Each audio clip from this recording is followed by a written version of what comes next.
What up, gang? Carolina Jackpot time coming at you on Sunday morning. I hope everybody's doing good today. Well, week 0 is in the books. Probably the biggest week 0 in history, I'd have to say, for viewership and engagement in the sport of college football. That's just me. I don't know. I haven't taken a look at the figures, but judging from what I've seen online, everybody on YouTube is jacked, excited to see it. Everybody on Twitter, jacked, excited to see football come back. So I'm pretty sure this is the biggest week 0 ever. I heard a lot of banter about, I wish we had a good game. I wish we had some good teams playing. Well, you did have good teams playing. You had 2 ranked teams, right, playing in the opener at Dublin. Now, I'm going to dive into these games and talk about it, but Iowa State and Kansas State they're 2 underrated teams. Largely, they're not those sexy names that we talk about. They're not the Alabamas of the world. They're not the Notre Dames or even the Penn States. Even in that has gotten up into that conversation, but always deliver a pretty solid product. You'll see them pop up, have a losing season every now and then, but largely they're pretty consistent. The Dublin game yesterday, 24-21, Iowa State wins. Look, I had taken Kansas State to win in that game. A lot of us took Kansas State and ended up with a little bit of egg on our face. Really sloppy game from the get-go. It started raining at some point there in the first half. It was raining really hard. At one point, you could see it really coming down. It always rains in Ireland. I think probably half the days out of the year it's raining, and the other half it's cloudy too.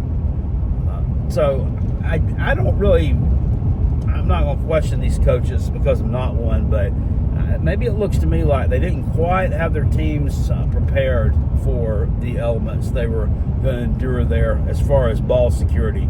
Because 2 fumbles by each team. Dylan Edwards of Kansas State fumbles right from the get-go, a punt, and it potentially could have been affected by some smoke from fireworks that they let off before the game there. At any rate, he fumbles the ball. Iowa State scores an easy touchdown. Dylan Edwards, probably going to be K-State's best weapon in the offensive backfield in terms of running back, gets knocked out of the game early, does not return. Did that play into them losing? I mean, I have to think that maybe it did. Ultimately, Iowa State was just a better team, and they probably should have won that game by a bigger margin than a 24-21 victory. But they roll on. They're 1-0 now. Lots of a little bit of chippiness between these teams. A little bit of shit talking. They interviewed Matt Campbell after the game. By the way, if you've ever looked at Matt Campbell, doesn't he look like he's someone who drives a cab in Jersey or New York? I mean, he really does. I mean, he's just gritty and tough, and been through the ringer. But he was asked about the Kansas State athletic director. Apparently, took a shot at Iowa State, and they didn't know. They're going to be the visiting team, so they got to wear the light colors. That's what was told, but we don't know what kind of color combo they're going to wear because they have about 1 million color combinations to wear. Really? I mean, this is what we're taking shots at right now? This just seems kind of immature to me. But then they kicked your ass, and that really makes it doesn't matter if they're wearing doo-doo brown, buddy. They still taking home a dub, and you not so much. So 1-0 now in conference play also is Iowa State. UNLV and Idaho State in the second game. There's kind of been a little craze of UNLV love, which has been dubbed LUNLV, of course, by our favorite college football YouTube content creator, Uncle Lou, and his love affair for LUNLV, his home away from hometown team. So he kind of got everybody watching that. Would anybody have watched any of this game if it hadn't been for Lou that probably watches me? Yeah, probably not. I actually was able to get it on the Mountain West website. Now, you can just go to their website and pull it up, and there's the game. You click on it. You got to watch a commercial for Old Trapper beef jerky first, but then you're watching some football, buddy. Yeah, kind of a low budget production, kind of low budget announcers there for that game. They were definitely the dudes who graduated broadcast school not that long ago, but I mean, they did a good job. And I will say that Idaho State, they came to play. They looked from the beginning like the less, it looked like UNLV was just going to be the more athletic and better team when the game started. I mean, they looked great coming off the bus, but they did not play very well, especially in the first half there. It looked like they got it together offensively. Now, admittedly, I didn't watch a lot of it in the second half. They got it together and were able to score some points, end up winning 38-31, but they were favored by 25.5. And this is just one of those examples of the line being just incorrect from the get-go, the way it was set. Everybody was yelling UNLV. I mean, everybody. It opened at like UNLV minus 25.5, and then it went all the way. It bet all the way up that UNLV was favored by over 30 at kickoff. And I don't know if all that movement I know what movement means. It means people are getting on UNLV. I don't know if all that movement came from sharp bettors, and by sharp bettors I mean people that are Vegas people that are wagering significant amounts of money on this stuff, that have some kind of inside information on something, or just the casual public bettors that kind of come in late and start making bets. Everybody, though, was on UNLV, and it ended up, it looked like they didn't know what the hell they're talking about, because I guess no one really knew that much about Idaho State in terms of what they had this year. We just looked at what they were last year, and they were like the bottom team in the FCS as far as giving up rushing yardage. They were absolutely awful. They've made some adjustments somewhere, because they looked a lot better yesterday. They looked like a competent team. I mean, if I had an FCS teams that even the Gamecocks had to play, I would not want to play that much. I'd want to play no. Give me Furman. You know what I'm saying? Or give me I'm not gonna say the Citadel, because things happen. Give me South Carolina State. I don't want none of the Idaho State people. I don't want none of the potato people. Things that scared me about that beforehand, and I thought was maybe a cause of concern, is Dan Mullen. Dan Mullen, I mean, what was Dan Mullen when we last saw him? When we last saw him, what was he? He was losing 40-17 to my Gamecocks. He had given up like 600 yards to Samford. Also, I can't remember if that was the week before or the week after. It was the week after he played my Gamecocks, because they were heavy favorites against my Gamecocks.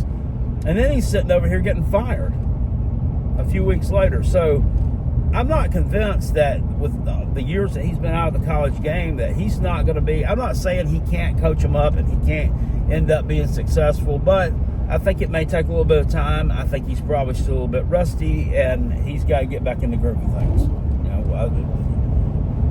That roster is probably going to turn over every year, and we already know he doesn't like recruiting. He's come out and said so much, and he's going to have to be heavily involved in it there, because UNLV doesn't have all the support staff and people to do all of this shit for you like you have at certain Power 4 schools. And I know there's money at UNLV, but it's not to that level.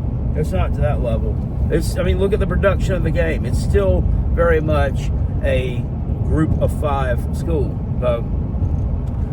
And they may get better. They may get better by next week. To me, if I'm UNLV, I'm looking at that and I'm thinking that kind of reminds me of my Gamecocks last year in the opener against Old Dominion. Almost shit the bed. Had to come from behind and win. Everybody's against them now. Everybody's down on them. And then next week, UNLV can come out and put 70 points on the board and look like a house of fire. It's just the way the game is. So, moving on from that, the third game on yesterday's docket, that would have been Fresno State and Kansas. And I'm going to tell you, don't sleep on Kansas as far as being a contender in the Big 12. They dominated Fresno State last night, and Fresno State doesn't always get dominated by the power conference teams. When they play, they generally will cover and will generally make life a little bit tough on the opposition. Last night, there was no toughness. It was a total domination from the get-go. Kansas was better on both lines of scrimmage. Fresno State had a gritty quarterback there who was actually Kurt Warner's son, E.J. Warner. This is his third school. He's been at Rice and Temple. Now he's at Fresno. They got a new head coach in Matt Entz, who comes over from North Dakota State. So he's gonna be successful. He's gonna build the program into something successful, or shall I say, this will probably be a rebuilding year for them. They're usually a 6, 7, 8 win team. They usually make a bowl. That's where Kalen DeBoer came from before he went to Washington. It's kind of been a cradle of coaches. They've got some good ones there, but it's going to take a little bit of time. They're going to have to rebuild. They were just totally outmatched yesterday. I was able to cash on a play in that game. I took Kansas team total first half over 17 points, and they did. I felt like opening up a new venue, which it's not a new stadium, but it might as well be, because the old Kansas stadium there was a dump. You could tell it just from watching it on TV. I noticed it during the COVID year. They played Coastal Carolina during the COVID year, and you know how it was during the COVID year. You only had 10,000 people in the stands, so you could see the bleachers, right? You could see them, and it looked rusty, and it looked like they were in really bad shape in spots there. So I knew that stadium was a dump, and man, it looks great. I don't know if anybody watched it last night, but it looks really good. So they played all their games away from there last year. So I knew the fans would be jacked for this game. I knew the players would be jacked for it. And I figured they would come out and jump on Fresno early, feeding off that energy. And that's exactly what they did. And then they just kind of took the foot off the gas in the second half. Didn't really have to do a whole lot. Jalen Daniels, quarterback for Kansas. Great player. Very fun to watch. Electric is the word that I was told there. I think he only threw 2 completions last night. Went for about $180. So he's not going to throw a ton of yardage, but he can make stuff happen. Dual threat guy, stocky, strong. Only thing is, he gets injured a lot. Every year he gets injured, and he misses significant amounts of times, and it is detrimental to Kansas because they don't have a capable backup really to come in on a whim and be able to do and deliver like Daniels is able to deliver, and they don't have that. You remember Jason Bean, the skinny, light-skinned kid who was their backup quarterback? It seemed like for 10 years. Yeah, he's been gone for a couple of years. He's not there anymore, but he always did pretty good whenever he would get in the games. I remember he came in relief of I'm about to say Spencer Rattler. He was playing in the game for Kansas because Daniels had gotten hurt when Spencer Rattler got put on the bench in that game when Caleb Williams got solidified as the starter against Oklahoma and led Oklahoma back to a victory. I think that was 2021. So my bad on that one. I don't know why I drew a connection to him and Spencer Rattler, but I knew there was one. At any rate, Kansas looks good. They could be a dark horse for the Big 12. I know it's a long season. I know it's one game, but Lance Leopold is an excellent coach, and he had that team ready. And I'm sure that all off season, it was banged in their heads that 5-7, which is what they finished last year, is not who we are here at Kansas. So good luck to them the rest of the way. They've got a game this coming Friday night against Weber State or Wagner or somebody. It's a nothing burger. But then week 2 is the big matchup. They head on the road to take on the Mizzou Tigers, and I for one hope they beat them. I don't know what Mizzou's got. They're going to start Bo Pribula and Sam Horn. Both these guys, they don't have a starter picked. Apparently, it's what Eli Drinkowitz has come out and said. Now, this could just be the dork, trying to throw some bones to reporters and kind of throw them off the trail of what he's doing. But Sam Horn is a kid who played baseball at Missouri and was actually drafted by the Dodgers, and the Dodgers are allowing him to play football this year.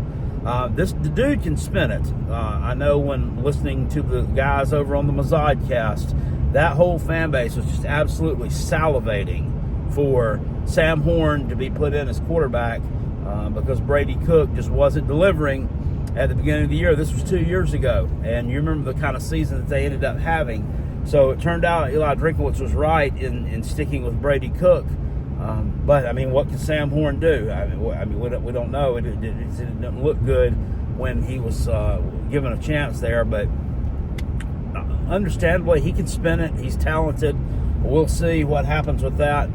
You paid a decent amount of money to get Bo Perbula.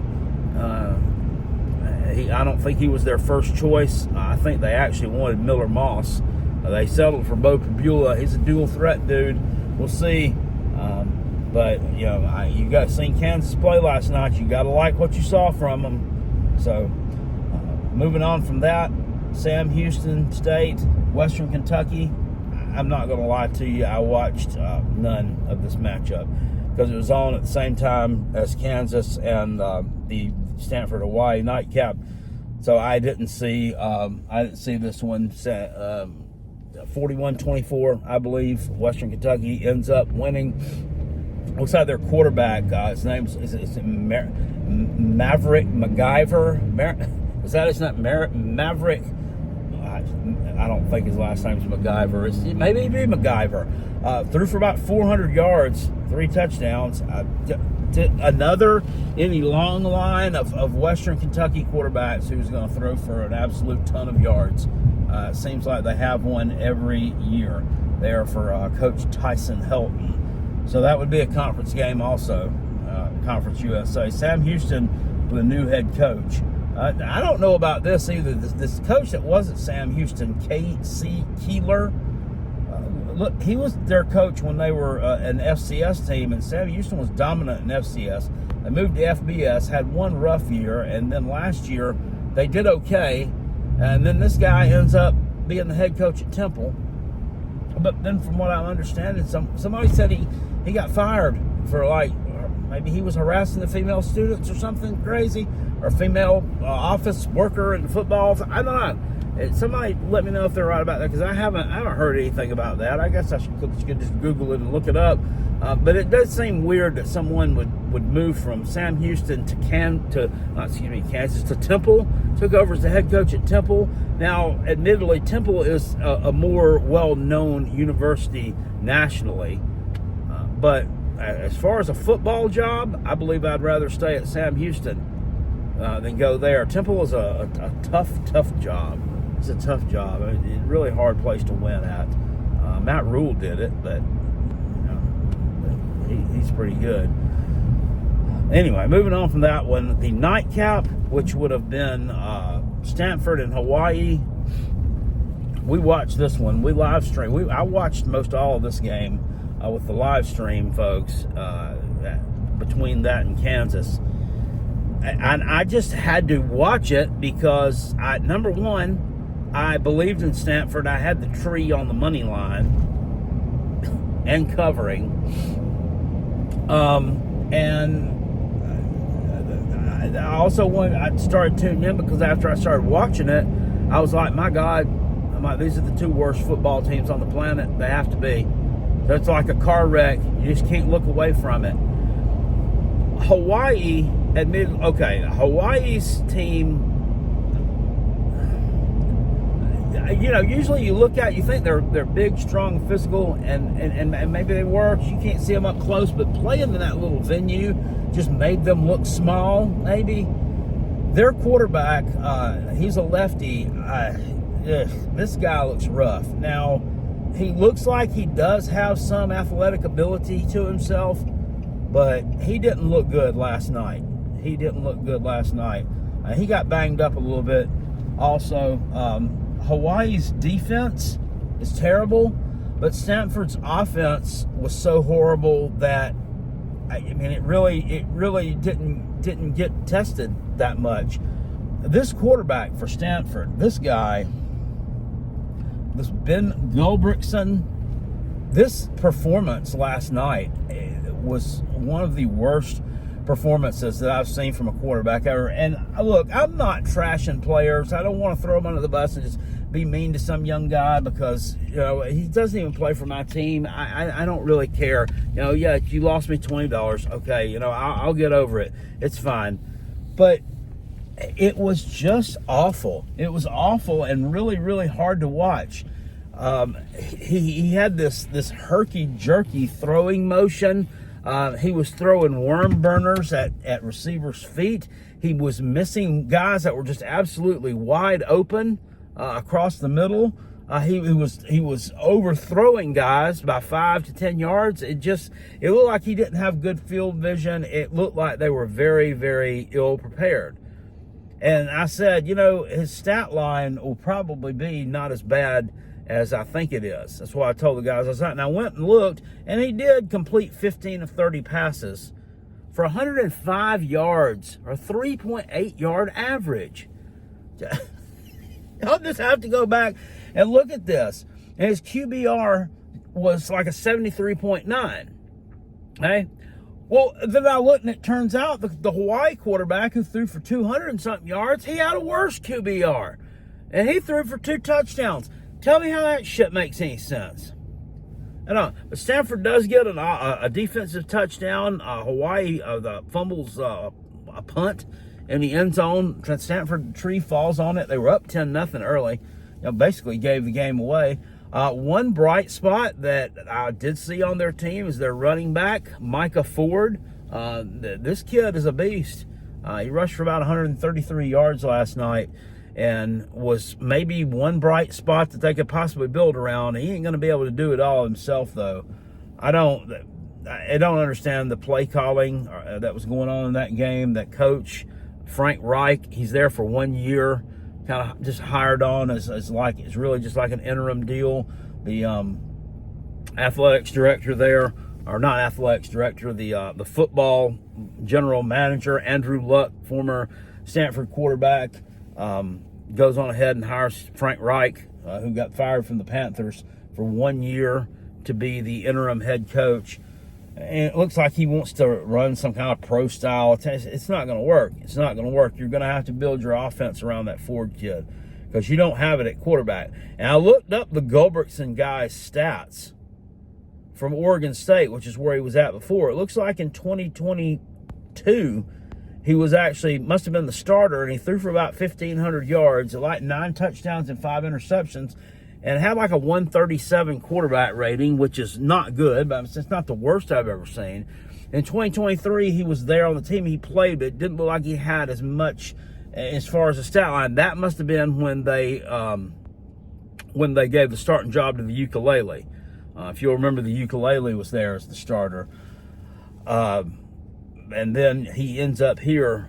So it looks like he must have some kind of talent because he does have a valid stat line in the past. But dude, he was not on his game last night, and Hawaii ends up winning the football game 23-20.